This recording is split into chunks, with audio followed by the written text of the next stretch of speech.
ఇక అసలు విషయానికి వస్తున్నా అధ్యక్ష. కడియం శ్రీహరి గారు కేసీఆర్ గారికి సరిసమానమైన ప్రజా జీవితంలో నుంచి వచ్చిన ప్రజాప్రతినిధి.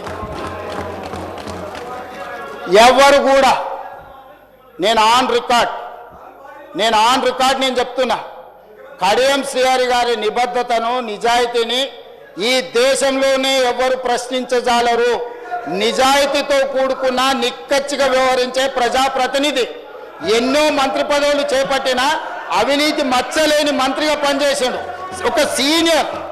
ఒక సీనియర్ లెజిస్లేటర్ను పట్టుకొని అధ్యక్ష, రాజకీయంగా వాళ్ళకి ఏమైనా అభిప్రాయం ఉండని, రాజకీయం పట్ల వారికి ఏమైనా వ్యతిరేకత ఉండని నేను ఇవన్నీ మాట్లాడదలుచుకోలే.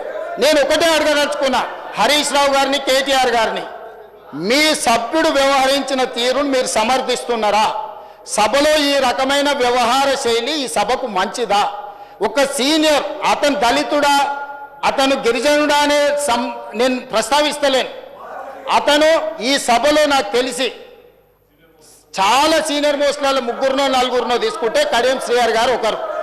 వారి సీనియారిటీ, వారి అనుభవము, వారి నిజాయితీ, వారి చదువు ఈరోజు అక్కడ నిలబడి ఒక సూచన చేస్తే ఇంత అసభ్యకరంగా, ఇంత అసహ్యకరంగా ఎవరైనా వ్యవహరిస్తే ఈ వ్యవహారాన్ని హరీష్ రావు గారు, కేటీఆర్ గారు సమర్థిస్తారా? ఇది మీ పార్టీ విధానమా? ఈ విధానాన్ని మీరు ప్రోత్సహించదలుచుకున్నారా? రేపు కడియం శ్రీహరి గారికి జరిగిన అట్లాంటిది ఒకవేళ చంద్రశేఖరరావు గారికి జరిగితే మీరు ఆమోదిస్తారా? ఈ వైపులో కూడా ఉన్నారు, ఈ వైపులో కూడా అంతకంటే కండలు తిరిగిన వాళ్ళు ఉన్నారు. రాజ్ ఠాకూర్ ఒకసారి నిలబడు. మా దగ్గర కూడా కండలు తిరిగిన వాళ్ళు ఉండరు అధ్యక్ష. తిరిగేసి ఆన్నే బోర్లేసి కొట్టనికి ఒక్కటేసారి తిరిగేసి కొట్టనికి ఉన్నారు అధ్యక్ష.